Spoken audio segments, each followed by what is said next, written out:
जय हिंद। तो आप सभी को दिल खोल के स्वागत है एमजी ज्ञान एकेडमी पर। तो आप लोग कैसे हैं? आशा करते हैं आप लोग अच्छे होंगे और आपका तैयारी अच्छे से चल रहा होगा। तो आज हम लोग बिहार दरोगा का जो practice set, weekly practice set होता है रोशन आनंद सर का, उनका टेस्ट नंबर 30 को देखेंगे, ठीक है। और पूरा फुल डिस्कशन के साथ देखेंगे, हर एक क्वेश्चन को देखेंगे और हर एक ऑप्शन को देखेंगे, ठीक है। हाँ, और जो भी इस चैनल पे नए हैं तो प्लीज़ इस चैनल को सब्सक्राइब कर लें और अगर वीडियो अच्छा लगे तो वीडियो को लाइक कर दें, ठीक है। तो आइए स्टार्ट करते हैं। पहला क्वेश्चन क्या कहता है कि तकला मकान क्या है? तकला मकान मरुस्थल कहाँ अवस्थित है? ठीक है, तकला मकान मरुस्थल कहाँ अवस्थित है? Africa, Australia, Europe, Asia. तो यह जो है आपको एशिया में है। कहाँ है? एशिया में, ठीक है। तकला मकान मरुस्थल एशिया महादेश में पड़ता है, ठीक है, जो आपको चीन के उत्तर और पश्चिम क्षेत्र सिंकियांग में स्थित है। कहाँ है? चीन के उत्तर और पश्चिम क्षेत्र में क्या है? तकला मकान मरुस्थल स्थित है, ठीक है। तो फर्स्ट का क्या होगा? डी हो जाएगा। अब उसके बाद है सेकंड कहता है कि भारत का सबसे पूर्वी भाग है कौन है? 37 डिग्री 6 उत्तर अक्षांश, या फिर 97 डिग्री 25 पूर्वी देशांतर, या 97 डिग्री 25 पश्चिमी देशांतर, या 82 डिग्री 30 क्या बोलते हैं पूर्वी देशांतर, ठीक है। इसका जो आंसर होगा वो होगा आपको 97 डिग्री 25 पूर्वी देशांतर, ठीक है। जैसे आपको बता देते हैं कि ये हुआ नॉर्थ, ये हुआ साउथ, ये हुआ ईस्ट और ये हुआ वेस्ट, यानी उत्तर, दक्षिण, पूर्व, पश्चिम, ठीक है। तो दक्षिण का जो पूर्वी भाग भारत का दक्षिण भाग जो है आपको 8 डिग्री 4 है, ठीक है। और उत्तरी अक्षांश यानी दक्षिणी अक्षांश जो है 8 डिग्री 4 और उत्तरी अक्षांश 37 डिग्री 6, ठीक है। और उसके बाद ईस्ट यानी पूर्वी कितना है? 97 डिग्री 25 और पश्चिमी है 68 डिग्री क्या बोलते हैं 7। तो आप अनुमान क्या बोलते हैं? क्या क्वेश्चन पूछ रहा था कि भारत का सबसे पूर्वी भाग, ठीक है। तो पूर्वी भाग कितना है? 97 डिग्री 25, यानी 97 डिग्री 25 पूर्वी देशांतर हो गया, यानी सेकंड का क्या होगा? बी हो जाएगा, ठीक है। और एक और क्वेश्चन क्या बनता है कि भारत का मानक देशांतर, यानी भारत का जो मानक देशांतर है वो क्या है? 82.5 डिग्री, ठीक है। 82.5 डिग्री पूर्वी देशांतर, ठीक है। 82.5 डिग्री पूर्वी देशांतर, ओके। अब उसके बाद है थ्री क्या कहता है कि हिमालय के प्रादेशिक विभाजन को उसके लंबाई के अनुसार सही अवरोही क्रम में बताना है। अवरोही क्रम, ठीक है। अवरोही क्रम का मतलब क्या हुआ? घटते क्रम, यानी जो सबसे बड़ा है उसको पहले बताना है, जो छोटा है उसको बाद में बताना है। आरोही का मतलब क्या होता है? बढ़ते क्रम, यानी जो पहले छोटा है उसको फिर उससे बड़ा, ठीक है। तो यहाँ बताना है अवरोही क्रम में लंबाई, यानी जो हिमालय का प्रादेशिक विभाजन जो है उसके लंबाई के सही अवरोही क्रम में बताना है, ठीक है। तो पंजाब, कुमायूं, नेपाल, असम। तो इसमें जो आपको क्या है? अवरोही क्रम है ना। इसमें जो सबसे पहले जो होगा वो होगा आपको नेपाल हिमालय, ठीक है। नेपाल हिमालय होगा। और नेपाल हिमालय का लंबाई कितना है? यह है आपको 800 किलोमीटर, ओके। फिर उसके बाद क्या होगा? उसके बाद फिर होगा आपको असम हिमालय, ठीक है। असम हिमालय, इसका कितना है? 720 किलोमीटर। असम हिमालय कितना है? 720 किलोमीटर।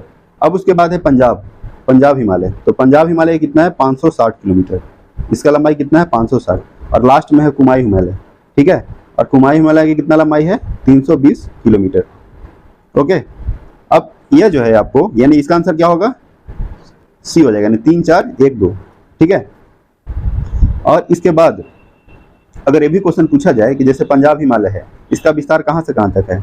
तो सिंधु एवं सतलज नदियों के मध्य, क्या है? सिंधु और सतलज नदी जो है उसका मध्य। और उसके बाद कुमायूं है, कुमायूं का क्या है? सतलज एवं काली नदी के मध्य है, ठीक है। उसके बाद है नेपाल हिमालय आपको काली एवं तीस्ता, क्या है? काली एवं तीस्ता नदी के मध्य है, ठीक है। और असम है तीस्ता एवं दिहांग नदी के मध्य, ओके। असम क्या है? तीस्ता एवं दिहांग नदी, ठीक है। अब उसके बाद है फोर क्या कहता है कि नीलगिरी की सबसे ऊंची चोटी कौन सी है? नीलगिरी जो है, नीलगिरी पहाड़ी, आपको ये बताना है कि नीलगिरी पहाड़ी है कहाँ। तो यह जो है आपको तमिलनाडु में है। और इसका सबसे ऊंची चोटी कौन सा है? अनेमुदी, डोडा बेटा, ब्रह्मगिरी, महेंद्रगिरी, ठीक है। तो इसका जो है आपको डोडा बेटा, ठीक है, ये 4 का बी हो जाएगा। यानी नीलगिरी की सबसे ऊंची चोटी कौन सा है? डोडा बेटा। और इसका कितना लंबाई है? 2367 मीटर, यानी 2367 मीटर है। ठीक है, अब उसके बाद है 5 क्या कहता है कि निम्नलिखित में से कौन सा विकल्प सत्य नहीं है? कौन सा विकल्प सत्य नहीं है वो बताना है। कुचिकल, ये आपको कर्नाटक सही है। ठीक है, फिर उसके बाद है ब्रजपोहा, ये आपको गलत है। ब्रजपोहा बिहार में नहीं है, ये आपको है गोवा में।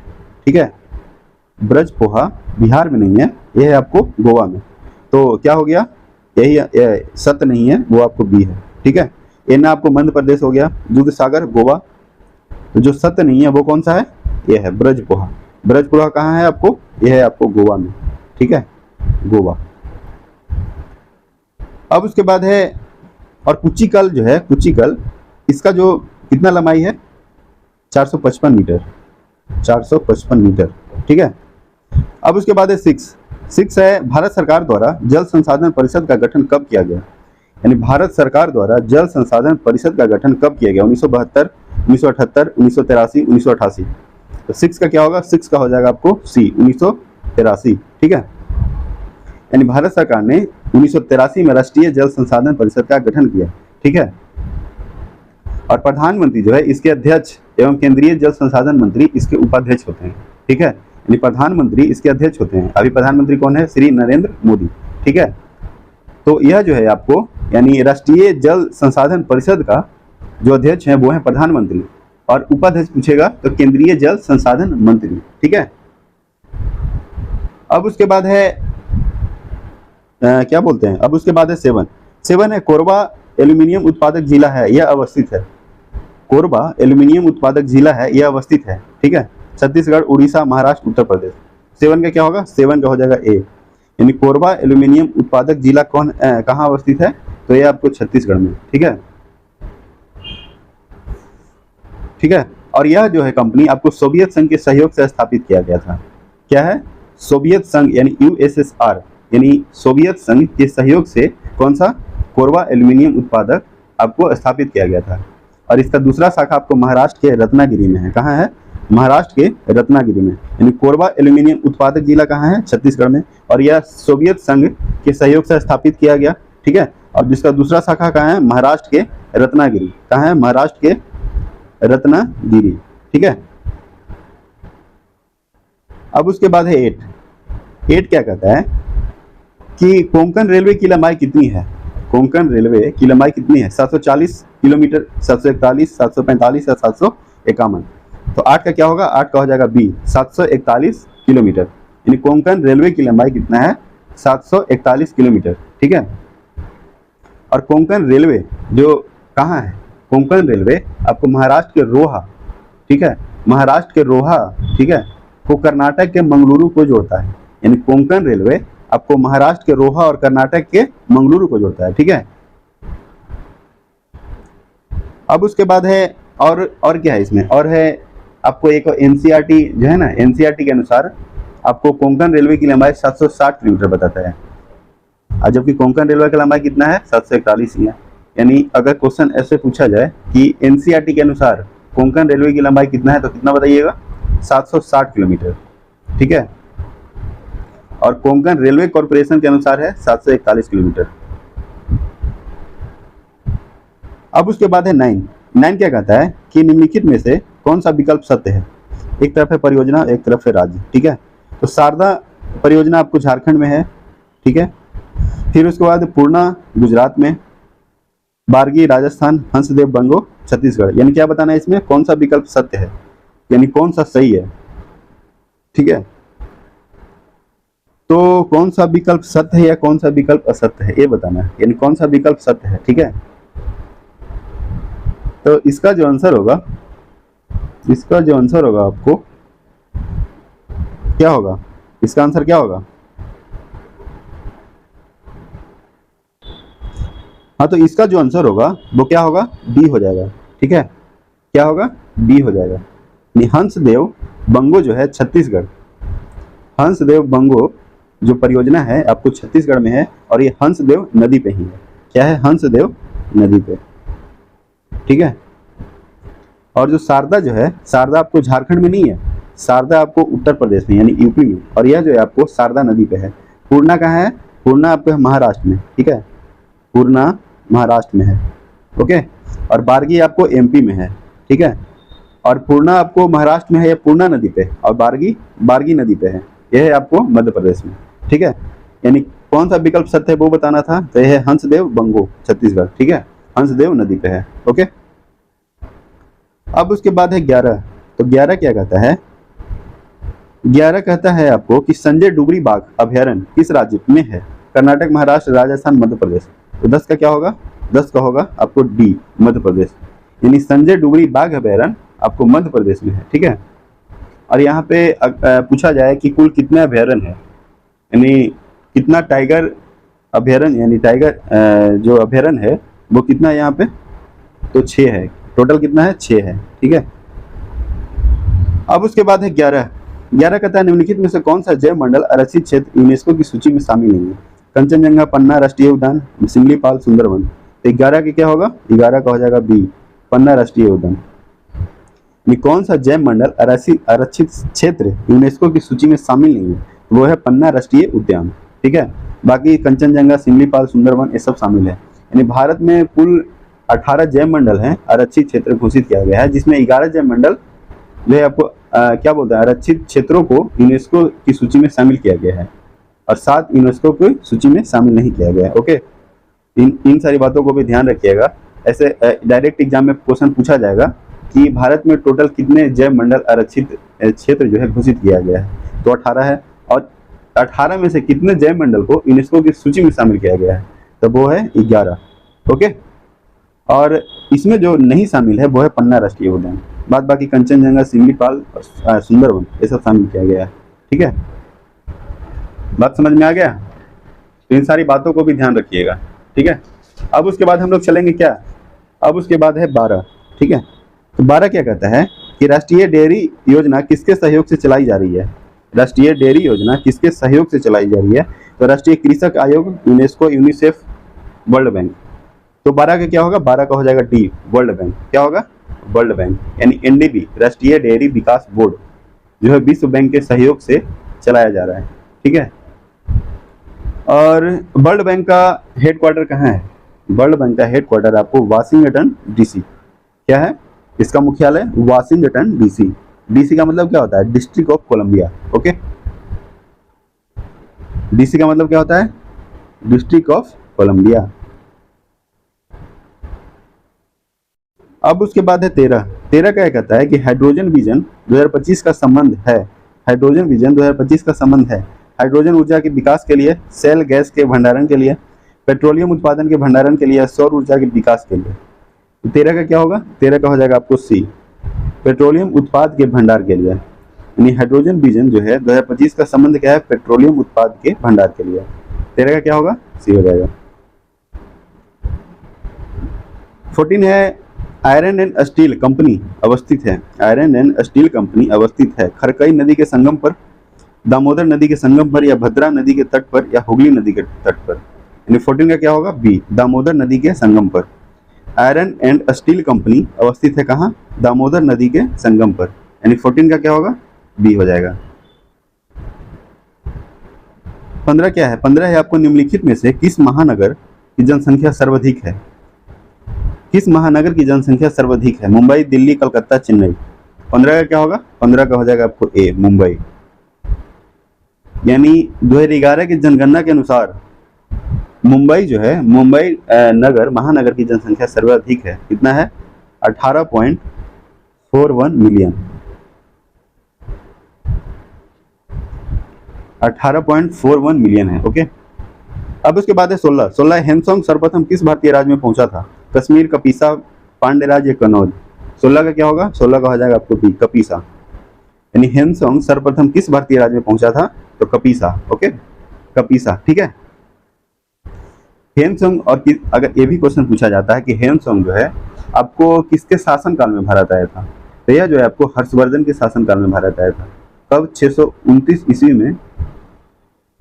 629 ईस्वी में चीन से भारतवर्ष की यात्रा के बाद यह जो है आपको भारत में 15 15 वर्ष के बाद 645 ईस्वी में, मैंने कहने का मतलब कि हेनसोंग 629 ईस्वी में चीन से भारतवर्ष की यात्रा के बाद सर्वप्रथम वह भारतीय राज्य कपीसा में पहुंचा था। ठीक है, अब भारत में 15 वर्ष तक रहा, उसके बाद 645 में वह चीन लौट गया। अब उसके बाद है 17। 17 क्या है? 17 कहता है कि गौतम बुद्ध के महाभिनिष्क्रमण का प्रतीक चिन्ह क्या था? गौतम बुद्ध के महाभिनिष्क्रमण का प्रतीक चिन्ह क्या था? कमल एवं सांड, पीपल, चक्र, इनमें से कोई नहीं। तो 17 का क्या होगा? 17 का हो जाएगा आपको डी, इनमें से कोई नहीं, क्योंकि गौतम बुद्ध के महाभिनिष्क्रमण का प्रतीक जो है आपको गृह त्याग की घटना को बताता है। गृह त्याग की घटना को बताता है। महाभिनिष्क्रमण का प्रतीक जो है आपको गृह त्याग की घटना को बताता है। ठीक है, महाभिनिष्क्रमण। और यह जो है गौतम बुद्ध जो थे 29 वर्ष की आयु में ही क्या थे? घर छोड़ दिए थे। और तो क्या गृह त्याग को क्या बोला जाता है? महाभिनिष्क्रमण। ठीक है, अब उसके बाद है 18। 18 कहता है अर्थशास्त्र में चर किसे कहा जाता है? अर्थशास्त्र में चर किसे कहा जाता है? प्रांतों को, मार्ग निर्माण अधिकारी से, या जासूस को, कमिश्नर को? तो इसका जो आंसर होगा वो होगा जासूस। 18 का सी हो जाएगा। क्या होगा? 18 का सी, यानी अर्थशास्त्र में मार्ग निर्माण अधिकारी को क्या बोला जाता था? क्या बोला जाता था? मार्ग निर्माण अधिकारी को एग्रो, ठीक है, एग्रोनोमाई बोला जाता था। और कमिश्नर को प्रदेष्टित कहा गया। ठीक है, अब उसके बाद है 19। 19 है कुषाण काल में सर्वाधिक विकास किस क्षेत्र में हुआ? कुषाण काल में सर्वाधिक विकास किस क्षेत्र में हुआ था? वास्तुकला, साहित्य कला, चित्रकला या संगीत कला? तो 19 का क्या होगा? 19 का हो जाएगा आपको ए, यानी कुषाण काल में सर्वाधिक विकास किस क्षेत्र में हुआ? तो ये हुआ था आपको वास्तुकला में। ठीक है, और रेशम मार्ग का आरंभ जो है कौन करवाया था? तो यह जो है आपको कनिष्क के द्वारा कराया गया था। अगर क्वेश्चन पूछा जाए कि रेशम मार्ग का आरंभ किसने करवाया, तो कनिष्क करवाया था। ठीक है, अब उसके बाद है 20। 20 है सोमपुर महाविहार का निर्माण किसके द्वारा करवाया गया? सोमपुर महाविहार का निर्माण किसके द्वारा करवाया गया? तो यह जो है आपको अशोक हर्षवर्धन। ठीक है, उसके बाद है धर्मपाल देवपाल। तो 20 का क्या होगा? 20 का हो जाएगा आपको सी, धर्मपाल। क्या होगा? सोमपुर महाविहार का निर्माण कौन करवाया था? धर्मपाल करवाया था। एक धर्मपाल जो है आपको पाल शासक था, पाल वंश का शासक धर्मपाल, यह जो है आपको सोमपुर महाविहार का निर्माण करवाया था। ओके, और बिहार में आपको उदंतपुरी प्रसिद्ध बौद्ध मठ जो है इसका निर्माण देवपाल करवाया था। कौन करवाया था? देवपाल। देवपाल आपको बिहार में आनंदपुरी, ठीक है, सॉरी उदंतपुरी बौद्ध मठ का निर्माण कौन करवाया? देवपाल। ठीक है, और सोमपुर महाविहार का कौन करवाया? धर्मपाल। ओके, 21 है ट्रिपल अलायंस में निम्न में से कौन सा देश शामिल नहीं था? Italy, Japan, Germany, Austria, Hungary. Triple alliance में कौन सा देश शामिल नहीं था? तो यह जो है आपको जापान। क्या होगा? जापान। 21 का क्या होगा? बी हो जाएगा। 22 है गुलाबों का युद्ध किस देश में हुआ था? ब्रिटेन, अमेरिका, रूस, फ्रांस। 22 का क्या होगा? ए, यानी गुलाबों का युद्ध जो है आपको ब्रिटेन में हुआ था, और यह जो है आपको 1455 में हुआ। कब हुआ? 1455। अब उसके बाद है 23 है जहांगीर की मृत्यु कहाँ हुई थी? जहांगीर की मृत्यु कहाँ हुई थी? अहमदनगर, भीमबार, आगरा, फतेहपुर सीकरी। तो जहांगीर की मृत्यु जो है आपको भीमबार। क्या है? भीमबार। ठीक है, और जहांगीर किसका पुत्र था? यह जो है आपको अकबर के पुत्र थे। ठीक है, अकबर के पुत्र कौन था? जहांगीर, और जहांगीर का पुत्र शाहजहां। ओके, तो यहाँ पे क्वेश्चन पूछ रहा था कि जहांगीर की मृत्यु कहाँ हुई थी? तो भीमबार। ठीक है, भीमबार। और अभी एक क्वेश्चन आया था क्या बोलते हैं, मद निषेध और फायरमैन का जो बिहार दरोगा का जो 16 जुलाई को एग्जाम हुआ था, उसमें एक क्वेश्चन आया था कि औरंगजेब की मृत्यु कब हुआ था और कहाँ, नहीं कब हुआ था, ये सिर्फ आया था। तो यह जो है आपको औरंगजेब की मृत्यु 20 फरवरी 1707 में हुआ था, और यह जो है आपको अहमदनगर में हुआ था। ठीक है, और इसको दफनाया कहाँ गया था? खुलदाबाद में, खुलदाबाद। ठीक है, तो हो सकता है कि आने वाले एग्जाम में भी आने वाला दरोगा का जो वैकेंसी है उसमें यह क्वेश्चन फिर से पूछा जाए कि औरंगजेब का मृत्यु कब हुआ था, तो 1707 में, 20 फरवरी 1707 में अहमदनगर में। और इसको दफनाया कहाँ गया था, खुलदाबाद में। ठीक है। अब उसके बाद है 24 है सिकंदर लोदी ने आगरा शहर की स्थापना कब की थी। सिकंदर लोदी ने आगरा शहर की स्थापना कब की थी, 1495, 1499, 1502 या फिर 1504। तो इसका जो आंसर होगा वो होगा डी, 1504। ठीक है। यानी सिकंदर लोदी ने आगरा शहर की स्थापना कब की थी, तो 1504 में किया था। ठीक है। अब उसके बाद है 25 क्या कहता है कि अरविंद घोष की प्रसिद्ध पुस्तक न्यू लैब फॉर ओल्ड किस वर्ष प्रकाशित हुआ। क्या कह रहा है क्वेश्चन कि अरविंद घोष की प्रसिद्ध पुस्तक न्यू लैब फॉर ओल्ड किस वर्ष प्रकाशित हुआ, 1872, 1888, 93, 1910। तो 25 का क्या होगा, बी, 1888। यानी अरविंद घोष का जन्म आपको बताना है कि अरविंद घोष का जन्म कब हुआ था। तो यह जो आपको 1872 में हुआ और इसका मृत्यु हुआ था 1950 में। और इसका एक पुस्तक कौन सा था, न्यू लैब फॉर ओल्ड, यह प्रकाशित हुआ 1888 में। यानी कहने का मतलब कि अरविंद घोष का जन्म 1872 में हुआ और 16 साल बाद ही इसने एक न्यू लैब फॉर ओल्ड जो है पुस्तक का रचना किए थे। ठीक है। अब उसके बाद है 26। ठीक है। तो 26 क्या कहता है कि सभ्यता और नैतिकता नामक पुस्तक की रचना किसके द्वारा किया गया, स्वामी विवेकानंद, सैयद अहमद खां, अब्दुल कलाम आजाद या केशवा चंद्र सेन। तो सभ्यता और नैतिकता नामक पुस्तक की रचना ये आपको सैयद अहमद खां। अब उसके बाद है 27 क्या कहता है कि किसके शासनकाल में भारत में अंग्रेजी शिक्षा आरंभ की गई। किसके शासनकाल में भारत में अंग्रेजी शिक्षा आरंभ की गई, Lord Wellington, Lord Auckland, Lord Dalhousie या लॉर्ड विलियम बेटिक। तो इसका जो आंसर होगा वो होगा लॉर्ड विलियम बेटिक। यानी भारत में अंग्रेजी शिक्षा प्रारंभ किया गया था लॉर्ड विलियम बेटिक के कार्यकाल में। ठीक है। और भारत में जैसे अंग्रेजी शिक्षा का जो प्रारंभ है वो 1835 में लॉर्ड मैकाले द्वारा किया गया और इस समय भारत के वायसराय कौन था, तो लॉर्ड विलियम बेटिक था। तो ये भी क्वेश्चन पूछा जाएगा कि जब भारत में अंग्रेजी शिक्षा का प्रारंभ हुआ था उस समय, यानी भारत में अंग्रेजी शिक्षा का प्रारंभ 1835 में हुआ जो लॉर्ड मैकाले के द्वारा किया गया और इसमें वायसराय लॉर्ड विलियम बेटिक था। ठीक है। और लॉर्ड विलियम बेटिक का कार्यकाल 1828 से 1835। ओके। और लॉर्ड डलहौजी का कार्यकाल 1848 से 1856। हड़प नीति जो है इन्हीं का था, किनका, लॉर्ड डलहौजी का। 1848 से 1856 लॉर्ड डलहौजी का कार्यकाल। अब उसके बाद 28 है अभिनव भारत संस्था की स्थापना कब हुई। अभिनव भारत संस्था की स्थापना 1904, 1905, 1906, 1907। तो इसका जो आंसर होगा वो होगा 1904। अभिनव भारत संस्था की स्थापना 1904 में विनायक दामोदर सावरकर द्वारा किया गया। किसके द्वारा, विनायक दामोदर सावरकर। ठीक है, विनायक दामोदर सावरकर। ठीक है, सावरकर। यानी अभिनव भारत संस्था की स्थापना कब हुआ, 1904 में। किसके द्वारा किया गया, तो विनायक दामोदर सावरकर द्वारा।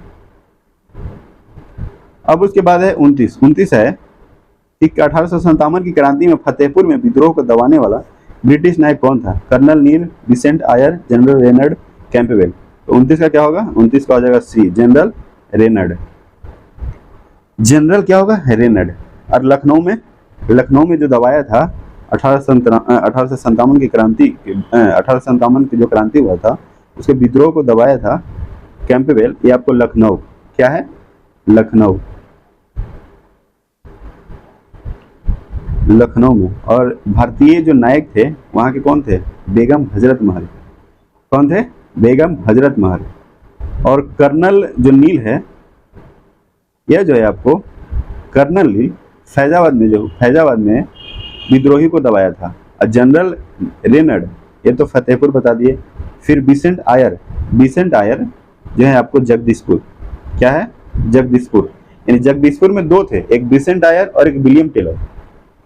जगदीशपुर यानी इसका जगदीशपुर में कौन नेतृत्व किए थे, वीर कुंवर सिंह। ठीक है। और यहाँ विद्रोह को कौन दबाया, विलियम टेलर और विंसेंट आयर। यानी अगर आपसे क्वेश्चन ऐसा पूछा जाए कि जगदीश 1857 की क्रांति जो हुआ था, 1857 की क्रांति में जगदीशपुर में विद्रोह को किसने दबाया, तो विलियम टेलर और विंसेंट आयर। और वहां नेतृत्व यानी जगदीशपुर में 1857 की क्रांति को कौन नेतृत्व किए थे, यानी वहां के नायक कौन थे, तो वो थे वीर कुंवर सिंह। ओके, अब उसके बाद है 30 है मेवाड़ भील आंदोलन कब हुआ था। मेवाड़ भील आंदोलन कब हुआ, 1912, 1922, 1932 या 1926। तो 30 का क्या होगा, 1922। मेवाड़ भील आंदोलन 1922। और इसका नेता कौन थे, मोतीलाल तेजावत। यानी मेवाड़ भील आंदोलन 1922 ईस्वी में हुआ और इसके नेता कौन थे, मोतीलाल तेजावत। 31 है सचेतक की नियुक्ति कौन करता है, लोकसभा अध्यक्ष, प्रधानमंत्री, संसदीय दल या राष्ट्रपति। तो क्या होगा, संसदीय दल। 32 है 73वें संविधान संशोधन के बाद पंचायती राज अधिनियम का निर्माण करने वाला प्रथम राज्य कौन बना, राजस्थान, महाराष्ट्र, आंध्र प्रदेश, कर्नाटक। 32 का क्या होगा, डी। यानी 73वें संविधान संशोधन के बाद पंचायती राज अधिनियम का निर्माण करने वाला प्रथम राज्य कर्नाटक बना। और 73वें संविधान संशोधन कौन से अनुसूची में किया गया था, तो यह है आपको 11।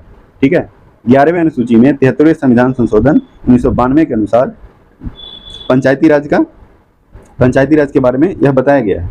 1992 में अगर ये भी पूछा जाए कि 1992 में प्रधानमंत्री कौन थे, किसके, तो पीवी नरसिम्हा राव। क्या थे, पीवी नरसिम्हा राव। और उसके बाद आपको 74वें संविधान संशोधन 12वें अनुसूची में जो आपको नगर पालिका के बारे में बताता है। ठीक है, कौन सा है, 1993। उस समय भी सरकार किनका था, पीवी नरसिम्हा राव का ही। ठीक है, अब उसके बाद है 33 क्या कहता है कि लोक लेखा समिति अपना प्रतिवेदन किसे देता है, राज्यसभा, लोकसभा, राष्ट्रपति में से सभी को। 33 का क्या होगा, लोकसभा। यानी लोक लेखा समिति अपना प्रतिवेदन किसे देता है, तो लोकसभा को देता है। ठीक है, यानी लोक लेखा समिति अपना प्रतिवेदन लोकसभा को देता है। ठीक है, जिससे कि जो अनियमितता या फिर उसके ध्यान में आई न संसद में बहस हो और उन पर, मैंने कहने का मतलब उन पर कदम उठाया जाए, यानी प्रभावी कदम उठाया जा सके। यानी लोक लेखा समिति अपना प्रतिवेदन किसको देता है, तो लोकसभा को।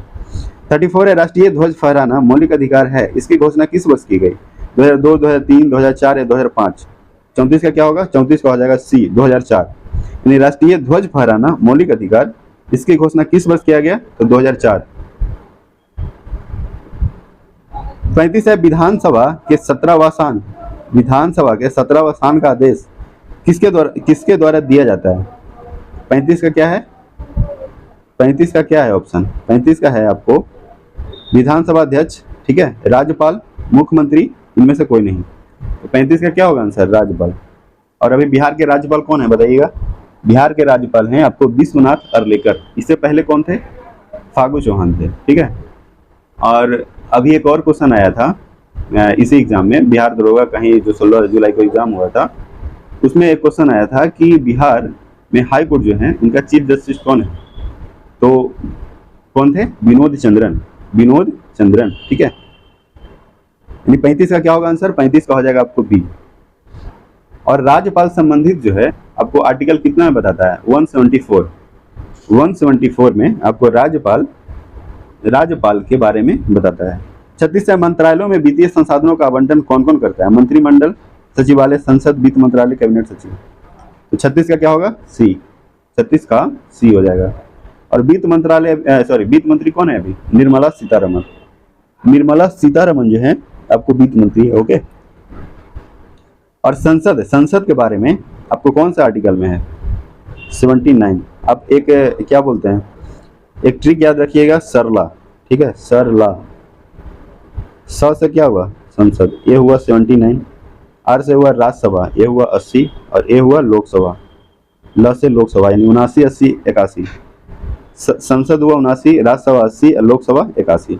ओके, 36 हो गया। अब उसके बाद है 37 क्या कहता है कि निम्नलिखित में से कौन सा प्रधानमंत्री पद ग्रहण करते समय विधानसभा का सदस्य था। यानी प्रधानमंत्री पद ग्रहण करते समय विधानसभा का सदस्य था पीवी नरसिम्हा राव, एच डी देवगौड़ा, विश्वनाथ प्रताप सिंह, चौधरी चरण सिंह। तो 37 का क्या होगा, 37 का हो जाएगा बी, एच डी देवगौड़ा। और एक बात और बता दें कि एच डी देवगौड़ा को जब वो प्रधानमंत्री थे तो उनको अविश्वास प्रस्ताव लाकर इनको प्रधानमंत्री से हटाया गया था। और यही नहीं, तीन तीन प्रधानमंत्री थे, एक अटल बिहारी वाजपेयी, ठीक है, अटल बिहारी वाजपेयी और एच.डी. देवेगौड़ा, ठीक है, और एक और नाम है जो अभी याद नहीं आ रहा है, ठीक है, जो अगर आप लोग को पता होगा तो कमेंट कीजिएगा, ठीक है।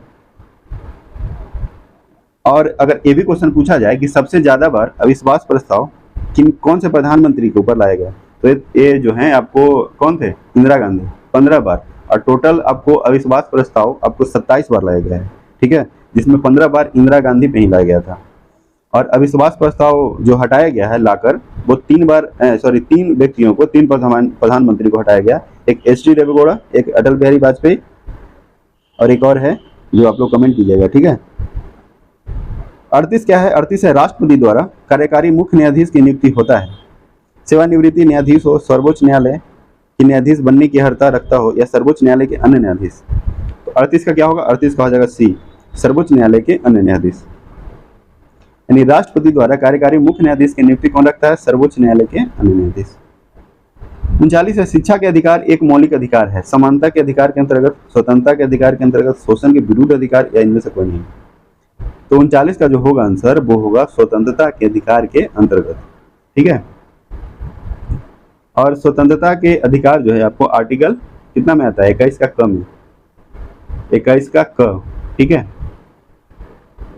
और 21 जो है आपको यानी 21 का क, यानी 21 का क किस में आता है, मौलिक अधिकार में। और मौलिक अधिकार जो है आपको 12 से 35 में यह कहा गया है। 12 से 35 कौन सा भाग में हुआ, भाग 3, ठीक है, भाग 3 में है आपको 12 से 35। अब उसके बाद है 40 क्या कहता है कि निम्नलिखित में से किस अनुच्छेद में राज्य परिषद के मंत्रियों की शपथ, योग्यता, उत्तरदायित्व एवं कार्यकाल की चर्चा है। 163, 165, 169, 164। तो 40 का क्या होगा, डी हो जाएगा, 164। क्या होगा आंसर, डी, ठीक है। अब उसके बाद क्या है, अब उसके बाद है 41, ठीक है। तो 41 क्या कहता है, 41 है कि 5वीं अनुसूची क्या है, 5वीं अनुसूची में निम्नलिखित में से कौन सा राज्य कि अनुसूचित क्षेत्र के प्रशासन का विवरण नहीं है। अरुणाचल प्रदेश, झारखंड, मिजोरम, तेलंगाना। तो इसका जो आंसर होगा वो होगा मिजोरम। 41 का क्या होगा, सी। 42 है किस संविधान संशोधन अधिनियम के तहत अनुच्छेद 239 का जोड़ा गया, 14वें, 21वें, 69वें या 27वें। तो 42 का क्या होगा, 42 का हो जाएगा डी, यानी 27वें। क्वेश्चन क्या पूछ रहा था कि किस संविधान संशोधन अधिनियम के तहत अनुच्छेद 239 का जोड़ा गया, तो 27वें, ठीक है। 43 प्रथम वित्त आयोग के अध्यक्ष कौन थे, केसी नियोगी, वी नरहरि राव, या के संथानम, या रंगनाथ मिश्रा। तो 43 का इसका आंसर क्या होगा, केसी नियोगी, प्रथम वित्त आयोग के अध्यक्ष थे, ठीक है। यानी प्रथम वित्त आयोग का अध्यक्ष कौन है, केसी नियोगी। और वित्त आयोग का गठन जो है आपको 1951 में किया गया। कब किया गया, 1951। 44 है सूचना अधिकार अधिनियम कब पारित किया गया, 2022, 2002, 2004, 5 या 6। तो इसका जो आंसर होगा 2005, यानी सूचना का अधिकार अधिनियम 2005 में 12 अक्टूबर 2005 को यह जो है कानून अधिकार पारित किया गया, सूचना का अधिकार, ओके। 45 निम्नलिखित में से कौन सा विषय समवर्ती सूची का नहीं है, मूल्य नियंत्रण, सड़क परिवहन, सुरक्षा, जनसंख्या नियंत्रण। तो इसका जो आंसर होगा वो क्या होगा, सड़क परिवहन। क्या होगा, सड़क परिवहन, क्योंकि सड़क परिवहन जो है आपको क्या पूछ रहा था, समवर्ती सूची का नहीं है। तो सड़क परिवहन जो है आपको समवर्ती सूची का नहीं है। ये कौन सा है, ये राज्य सूची का विषय है, ठीक है। 46 है कबड्डी किस परिसर में खेला जाता है, वेलोड्रम, तीरंदाजी, रिंग, कोर्ट। तो कबड्डी आपको खेला जाता है कोर्ट पे, कोर्ट, ठीक है। और बेलोड्रम जो है आपको ये किस खेल के परिसर का है, बेलोड्रम आपको साइकिलिंग का है, ओके। और तीरंदाजी आपको रेंज में खेला जाता है, आइस हॉकी रिंग में, आइस हॉकी रिंग। 47 है भारत में ट्राइसेम कार्यक्रम की शुरुआत किस वर्ष की गई थी, भारत में ट्राइसेम कार्यक्रम की शुरुआत किस वर्ष की गई थी, 1975, 79, 89, 1992। तो 47 का क्या होगा, 47 का हो जाएगा बी, 1979। भारत में ट्राइसेम कार्यक्रम की शुरुआत किस वर्ष की गई थी, तो 1979 में।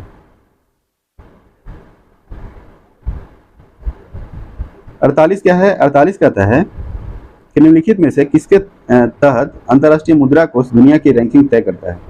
तो 48 का क्या होगा? 48 का हो जाएगा सी, सकल राष्ट्रीय आय के आधार पर। अंतर्राष्ट्रीय मुद्रा कोष दुनिया की रैंकिंग तय करता है तो सकल राष्ट्रीय आय के आधार पर, ठीक है। 49 है, वर्तमान समय में भारत में गरीबी रेखा का निर्धारण कौन करता है? केंद्रीय सांख्यिकी संगठन, भारतीय प्रतिदर्श सर्वेक्षण, केंद्रीय सचिवालय या नीति आयोग। 49 का क्या होगा? डी, गरीबी रेखा का निर्धारण कौन करता है? नीति आयोग। और नीति आयोग का भी कौन है अध्यक्ष? तो प्रधानमंत्री होता है। 50 क्या है? 50 है, भारत में सिक्के जारी करने के लिए अधिकृत कौन है? आरबीआई, वित्त मंत्रालय, सेबी, इनमें से सभी। तो 50 का जो आंसर होगा वो होगा वित्त मंत्रालय। यानी भारत में सिक्के जारी करने के लिए कौन है? तो वो है कौन? वित्त मंत्रालय। जो आपको कहने का मतलब कि सिक्के जो जारी करता है वो कौन करता है? वित्त मंत्रालय, ठीक है। अब उसके बाद 51, ठीक है। एक समतल दर्पण की वक्रता त्रिज्या क्या है? शून्य, अनंत, शून्य व अनंत के बीच, इनमें से कोई नहीं। तो एक समतल दर्पण की वक्रता त्रिज्या जो है आपको क्या होगा? शून्य होगा, ठीक है। और इसमें एक बात आरबीआई के बारे में बता दें कि आरबीआई जो है आपको 2 रुपया से ऊपर के सभी जो कागजी नोट होता है ना, वो कौन जारी करता है? आरबीआई। 2 रुपया से ऊपर जितना भी कागजी नोट होगा वो सब कौन जारी करेगा? आरबीआई, ठीक है। और आरबीआई का मुख्यालय कहाँ है? ये आपको मुंबई में है, ठीक है, रिजर्व बैंक ऑफ इंडिया। क्योंकि आरबीआई जो है आपको बैंकों का बैंक यानी महाबैंक है, ठीक है। 52 है, जब किसी शेविंग ब्रूश को पानी में से निकाला जाता है तो उसके बाल आपस में किस कारण चिक जाते हैं? श्यानता, घर्षण, प्रत्यास्थता, पृष्ठ तनाव। 52 का क्या होगा? 52 का हो जाएगा आपको डी, पृष्ठ तनाव। 53 है, क्षेत्रफल का एसआई मात्रा क्या होगा? मीटर, वर्ग मीटर, मीटर प्रति सेकंड, घन मीटर। तो इसका जो है आपको वर्ग मीटर होगा। क्या होगा? लंबाई का मीटर, चाल का मीटर प्रति सेकंड, घन मीटर आपको घन मीटर का क्या होगा? घन मीटर जो है आपको आयतन का एसआई मात्रक है, आयतन का एसआई मात्रक घन मीटर। 54 है, इलेक्ट्रॉन उष्मायन या तापायन के बारे में किस वैज्ञानिक ने बताया? Thomas Alva Edison, John Ambrose Fleming, doctor Lee De Forest या रॉबर्ट वाटसन। 54 का क्या होगा? 54 का हो जाएगा ए, यानी इलेक्ट्रॉन उष्मायन तापायन के बारे में किस वैज्ञानिक ने बताया? तो थॉमस एल्वा एडिसन। 55 है आपको कि अपने उड़ान पथ में अवरोधकों की पहचान के लिए चमगादड़ तरंगों में से कौन सी एक तरंग का उपयोग करते हैं? कौन सा एक तरंग का उपयोग करते हैं? तो यह जो है आपको पराशब्द तरंग होगा। क्या होगा? पराशब्द तरंग, ठीक है। और इसमें जो है आपको ध्वनि जो है तरंग जो है 3 प्रकार का होता है, एक अपस्रव, एक स्रव, एक पराश्रव होता है। तो अपस्रव जो है 20 हर्ट्ज से कम और श्रव 20 हर्ट्ज से 20,000 हर्ट्ज तक के सुनाई पड़ता है, और पराश्रव 20,000 हर्ट्ज से अधिक। जो मनुष्य जो है आपको श्रव तरंग यानी मनुष्य 20 हर्ट्ज से 20,000 हर्ट्ज के बीच ही वेव यानी तरंग को, ध्वनि को सुन पाता है, 20 हर्ट्ज से 20,000 हर्ट्ज के बीच, ठीक है। अब उसके बाद है 56 है, समुद्र नीला प्रतीत होता है अधिक गहराई के कारण, आकाश के परावर्तन तथा जल के कणों द्वारा प्रकाश के प्रकीर्णन के कारण, जल के नीले रंग के कारण, जल के ऊपरी सतह के कारण। तो 56 का क्या होगा? आकाश के परावर्तन तथा जल के कणों द्वारा प्रकाश के प्रकीर्णन। 57 है, आकाशीय पिंडों का अध्ययन करने वाले भौतिक विज्ञान की शाखा को क्या कहते हैं? क्या कहेंगे? एस्ट्रोफिजिक्स बोलेंगे। क्या बोलेंगे? एस्ट्रोफिजिक्स, यानी आकाशीय पिंडों का अध्ययन करने वाले भौतिक विज्ञान की शाखा को एस्ट्रोफिजिक्स बोलेंगे, ठीक है। और खगोल विज्ञान के अध्ययन को एस्ट्रोनॉमी, और ज्योतिष विज्ञान को एस्ट्रोलॉजी, ठीक है। अगर आपसे क्वेश्चन पूछा जाए कि ज्योतिषी विज्ञान के अध्ययन को क्या बोलेंगे, तो एस्ट्रोनॉमी, है ना, सॉरी एस्ट्रोलॉजी, और खगोल विज्ञान के एस्ट्रोनॉमी, ओके। तो यहाँ क्या पूछ रहा था? आकाशीय पिंडों का अध्ययन को एस्ट्रोफिजिक्स, ओके।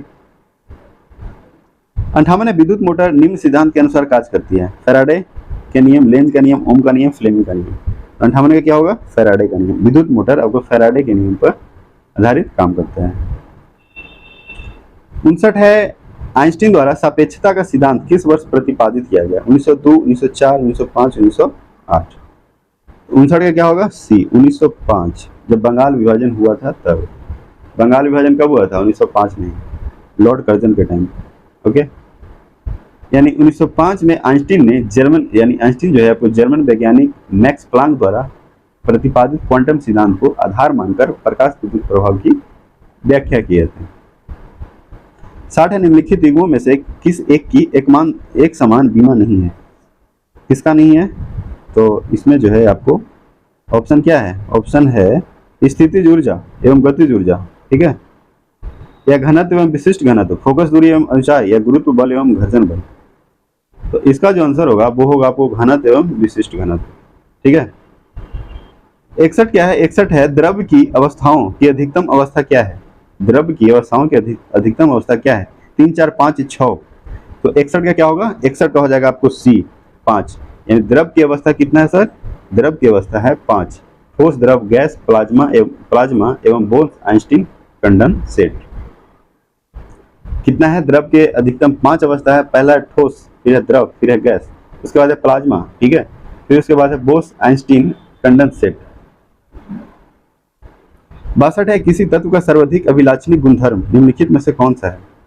किसी तत्व का सर्वाधिक अभिलाक्षणिक गुणधर्म निम्नलिखित में से कौन सा है? घनत्व, क्वथनांक, द्रव्यमान, परमाणु क्रमांक।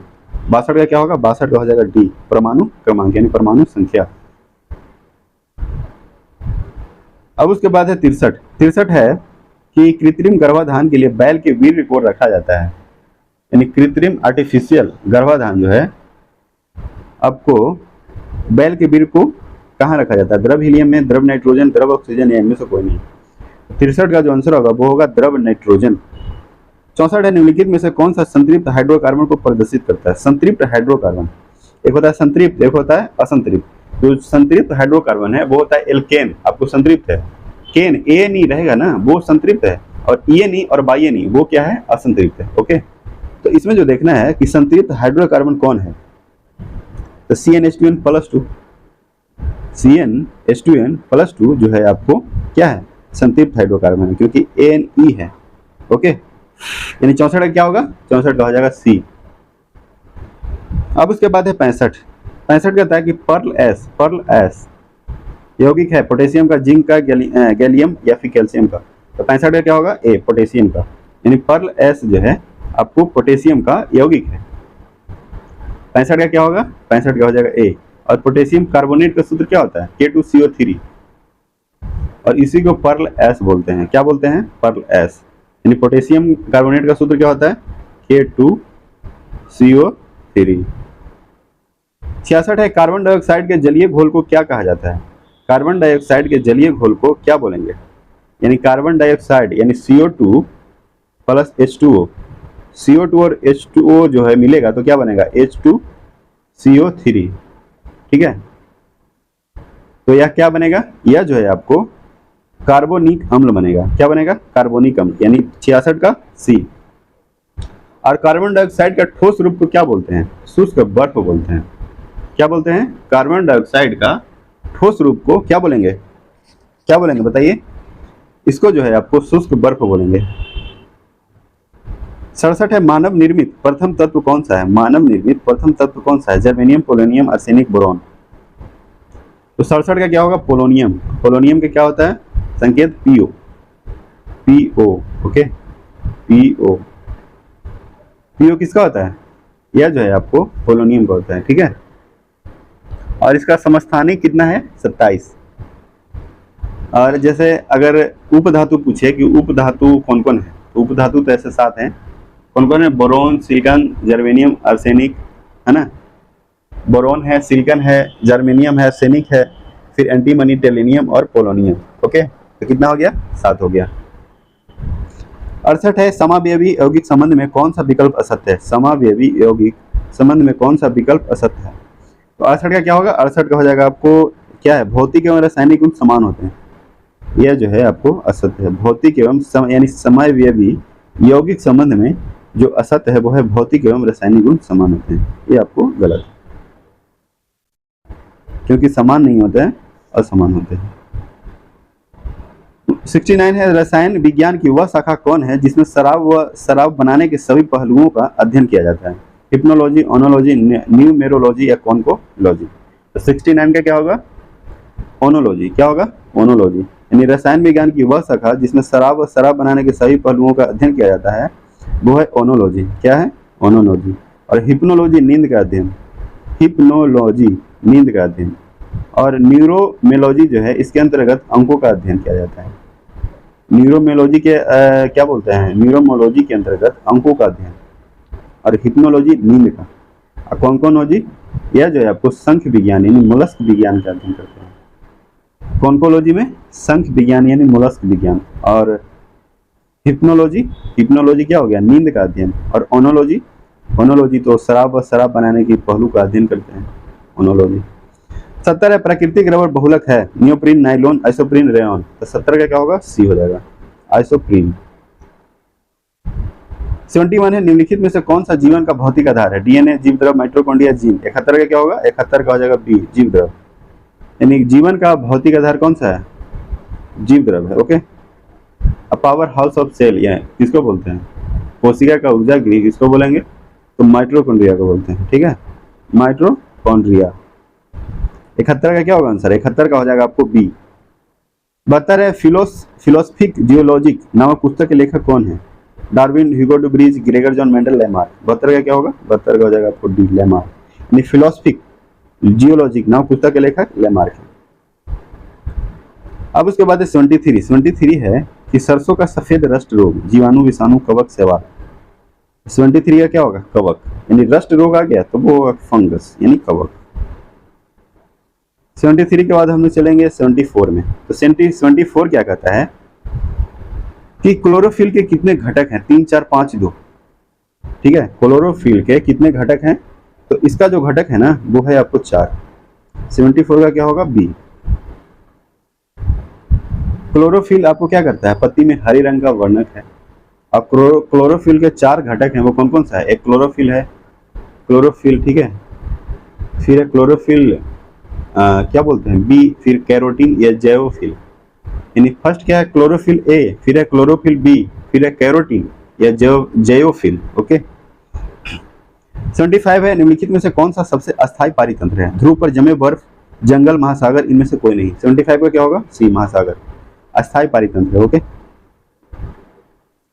76 है मानव शरीर की सबसे छोटी मांसपेशी कौन सा? Stapes, gluteus, maximus, sternum, stapedius. 76 का क्या होगा? अस्टाइपीडियस, सबसे छोटी मांसपेशी है अस्टाइपीडियस। ओके। अब उसके बाद है 77 कहता है रक्त का थक्का जमाने में सहायक विटामिन कौन सा है? बी, के, डी, ई। तो इसका जो है के हो जाएगा। रक्त का थक्का बनाने में कौन होगा? के हो जाएगा। 78 है लिम्फोसाइट क्या है? डब्ल्यूबीसी, आरबीसी, प्लेटलेट्स, रक्त प्लाज्मा। तो लिम्फोसाइट आपको डब्ल्यूबीसी क्या है सर? डब्ल्यूबीसी है, व्हाइट ब्लड सर्कुलेशन। यानी लिम्फोसाइट क्या है? तो डब्ल्यूबीसी। क्या है? डब्ल्यूबीसी। जो आपको लसिका में पाई जाने वाली कलिकाएं लिम्फोसाइट, यानी लसिका में पाई जाने वाली कनिकाएं लिम्फोसाइट कहलाती है। ठीक है। 79 है पेसमेकर का प्रयोग होता है हृदय गति कम होने पर, हृदय गति अधिक होने, हृदय संबंधित असमानताओं का पता, इनमें से सभी। तो 79 का क्या होगा? पेसमेकर जो है हृदय गति कम होने, पेसमेकर अगर हार्ट बीट अगर कम होगा तो उसके लिए पेसमेकर का प्रयोग करते हैं। ब्रिकक 80 है ब्रिकक की कार्यात्मक इकाई क्या है? न्यूरॉन, मेंडुला, बोमेन संपुट या नेफ्रॉन।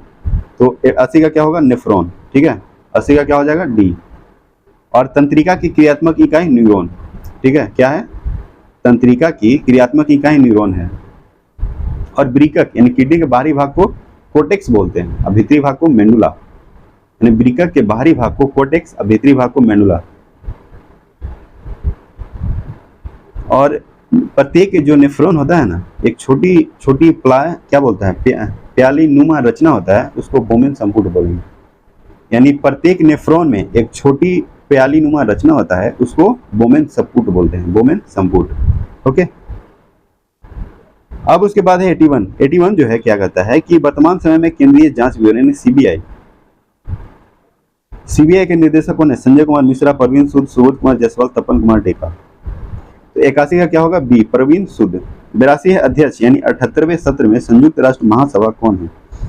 दिल्मा रूसेफ, अजय बंगा, डेनिस फ्रांसीसी, बोलकर तुर्क। तो 82 का क्या होगा? 82 का हो जाएगा सी, यानी 78वें जो है संयुक्त राष्ट्र महासभा के अध्यक्ष कौन है? The Dennis Francis. क्या होगा? डेनिस फ्रांसिस, जो आपको टोबैगो के हैं। कहाँ के? टोबैगो। 83 है, हाल ही में चर्चा में रहा मोचा क्या है? उपग्रह, रॉकेट, समुद्री जीव, चक्रवात। मोचा जो है आपको चक्रवात है। क्या है?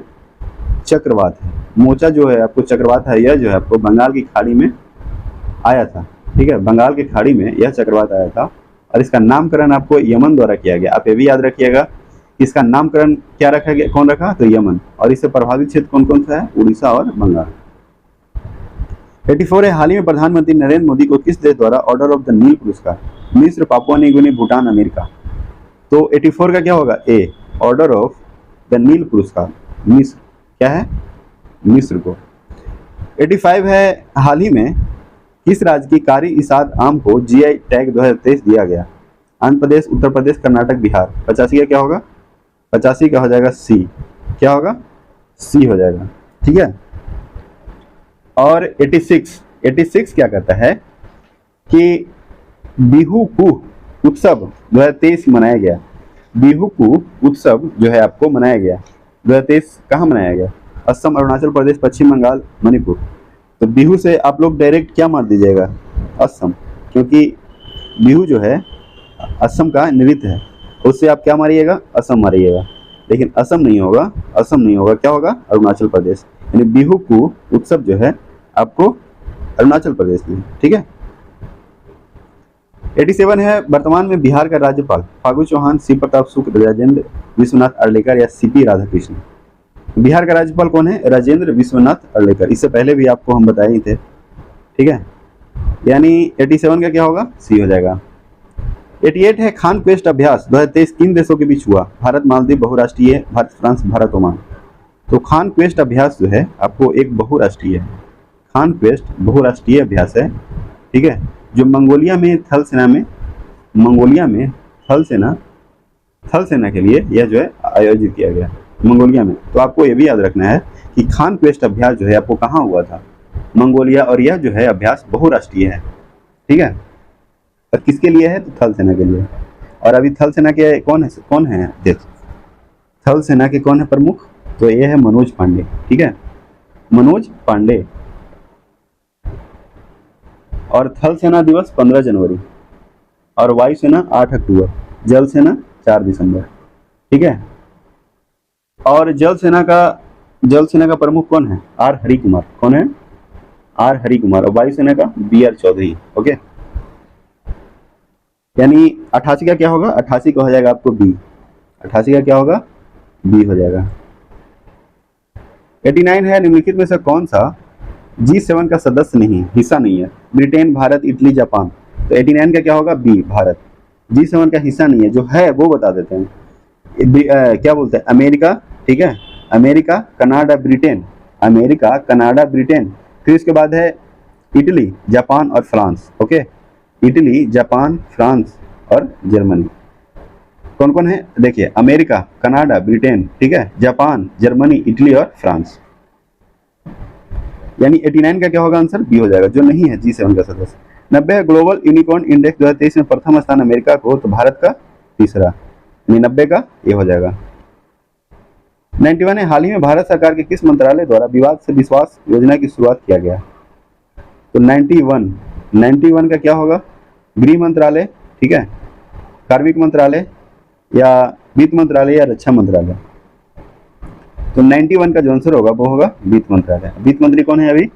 निर्मला सीतारमण। गृह मंत्री अमित शाह और रक्षा मंत्री क्या है? राजनाथ सिंह। ठीक है। तो 92 हाल ही में भारत ने किस देश का मिसाइल कार्वेट INS कृपान उपहार में दिया? इजराइल, वियतनाम, सऊदी अरब, ओमान। तो 92 का क्या होगा? 92 का हो जाएगा आपको बी, वियतनाम। और वियतनाम की राजधानी कहाँ है? हनोई, जो आपको एशिया में ही पड़ता है। वियतनाम कहाँ पड़ता है? एशिया में। ठीक है। अब उसके बाद है, अगर क्वेश्चन पूछा जाए कि सबसे ज्यादा जो कौन सा कॉन्टिनेंट में देश है, तो यह जो है आपको अफ्रीका। क्या होगा? अफ्रीका हो जाएगा। ठीक है। 93 हाल ही में किस भारतीय राज्य में उड़ने वाली छिपकली की नई प्रजाति गेको मेजोरमेसिस मिली है? मिजोरम, मेघालय, हिमाचल, मणिपुर। तो 93 का क्या होगा? 93 का होगा ए, मिजोरम। 94 है टोक्यो पैरा ओलंपिक 2021 में उद्घाटन समारोह में भारत के ध्वजवाहक टेक चंद थे, तो इसका संबंध भाला फेंक से। क्या है? भाला फेंक। और टोक्यो ओलंपिक में भाला फेंक में जीतने वाले भारत के पहले जो हैं गोल्ड मेडल जीतने वाले कौन बने हैं? कौन बने हैं? आप लोग कमेंट कीजिए, इनका जो आंसर है आप लोग कमेंट कीजिएगा, ठीक है। 95 है अंतर्राष्ट्रीय साक्षरता दिवस किस तिथि को मनाया जाता है? अंतर्राष्ट्रीय साक्षरता दिवस किस तिथि को मनाया जाता है? 10 अगस्त, 8 सितंबर, 12 अक्टूबर, 5 दिसंबर। तो 95 का क्या होगा? 95 का होगा बी, 8 सितंबर, ठीक है। 96 है मैथ, ठीक है, तो मैथ का आंसर बता देते हैं, नहीं बनेगा तो आप लोग कमेंट कीजिएगा, ठीक है। तो 96 का जो आंसर होगा वो क्या होगा? 55। 97 का जो आंसर होगा वो होगा 750, यानी 750। 98 का क्या होगा? 98 का हो जाएगा आपको सी, 9। इसका बस एक ही फार्मूला सूत्र है, क्या करना है? V1 बटा V2 बराबर रूट T2 बटा T1।